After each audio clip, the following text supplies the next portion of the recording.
Κουζίνα Αλαγκρέκ. Αγαπητές φίλες και φίλοι της κουζίνας Αλαγκρέκ, γεια σας και καλώς ήρθατε στην κουζίνα μας. Σήμερα θα φτιάξουμε κάτι πραγματικά ξεχωριστό. Θα φτιάξουμε μία ωραία τραγανή και ζουμερή πορκέτα με μυρωδικά, σκόρδο, λεμόνι, δεντρολίβανο, ένα ποίημα. Ένα φαγητό που μυρίζει γιορτή, παράδοση και Μεσόγειο. Θα τη βάλουμε στο φούρνο σε χαμηλή θερμοκρασία και θα γίνει τραγανή απ' έξω και ζουμερή από μέσα. Ένα λουκούμι, ένα φαγητό που εντυπωσιάζει, αλλά φτιάχνεται με λίγα και απλά υλικά. Μπαίνουμε, αγαπητές φίλες και φίλοι, μαζί στην κουζίνα Αλαγκρέκ, γράφουμε τα υλικά και μαγειρεύουμε μαζί. Ξεκινάμε.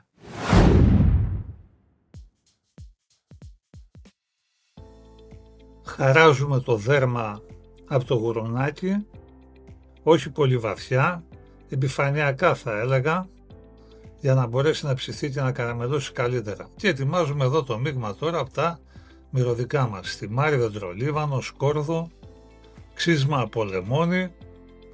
Τα δουλεύουμε όλα μαζί, μαϊντανό βεβαίως, μπόρικο μαϊντανό. Θέλουμε να κάνουμε μία πάστα. Τα ψιλοκόβουμε όλα μαζί, βλέπετε τη διαδικασία, φασκόμηλο βεβαίως, ρίγανη, αλάτι πιπέρι, χοντρό αλάτι ανθός αλατιού, σκοτριμμένο πιπέρι για να έχει και δυνατά αρώματα, ελαιόλαδο και θα το δουλέψουμε όλο μαζί να γίνει έτσι μια πάστα θα έλεγα, την οποία θα την κάνουμε επικάλυψη κατά μήκος όλου του κομματιού από το κρέας. Βλέπετε την εικόνα του, το έχουμε απλώσει, το έχουμε χαράξει εσωτερικά. Προσθέτουμε μουστάρδα, αλάτι, πιπέρι. Είναι πάρα πολύ σημαντικό να μαριναριστεί σωστά, να μείνει και ένα βράδυ μέσα στο ψυγείο έτσι δεμένοι, να μπορέσουν να δουλέψουν όλα αυτά, να βγάλουν τη γεύση τους, τα αρώματά τους, να ποτίσει το κρέας, για να μπορέσει να βγει έτσι πιο μυρωδάτο και πιο νόστιμο. Αυτή είναι η διαδικασία, βλέπετε. Πάρα πολύ ωραία. Κάνουμε λίγο μασάζ έτσι να απλωθούν τα μυρωδικά και να πάνε παντού. Όπως έχουμε χαράξει το κρέας εισχωρούν και πιο βαθιά και πιάνουμε από τη μία πλευρά, έτσι το τυλίγουμε σφιχτά όσο γίνεται. Βλέπετε την εικόνα του και το δένουμε όσο πιο σφιχτά μπορούμε, όχι τέρμα γιατί αυτό με το ψήσιμο το κρέας θα τεντώσει, απλά να είναι καλά δεμένο αυτό. Πολύ ωραία. Αυτή είναι η διαδικασία. Βεβαίως το αλήφουμε με έξτρα παρθένο ελαιόλαδο.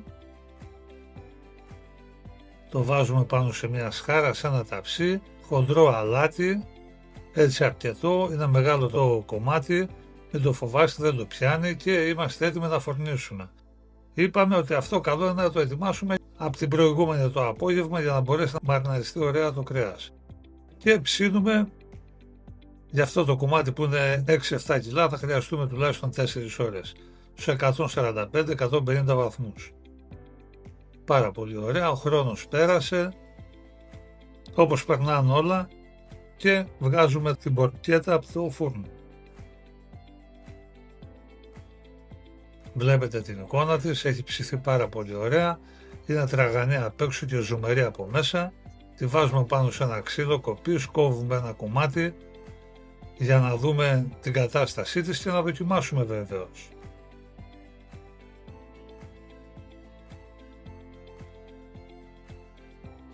Και αυτή, αγαπητές φίλες και φίλοι, είναι η πορκέτα μας. Χρυσαφένια, τραγανή και ζουμερή. Έτοιμη να μπει στο τραπέζι και να κλέψει την παράσταση.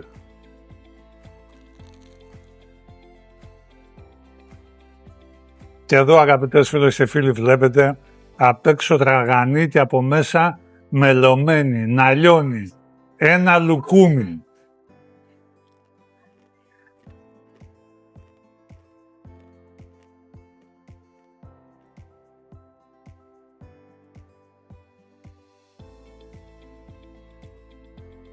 Είναι αυτό. Βλέπετε αγαπητές φίλες και φίλοι αυτό που σας λέμε. Το σωστό ψήσιμο τι έχει να κάνει. Απ' έξω είναι τραγανή, κάνει κράτς και από μέσα είναι ζουμερή, λουκούμι. Πραγματικά ένα μεγάλο φαγητό, ένα ψητό για τις γιορτές, για χαρές και πανηγύρια, για το κυριακάτικο τραπέζι, για όποτε μας αρέσει και θέλουμε να περάσουμε όμορφα με τους φίλους και την παρέα μας. Αγαπητές φίλες και φίλοι, για μοναδικές τέτοιες συνταγές στην κουζίνα La Grecque έρχονται κι άλλες.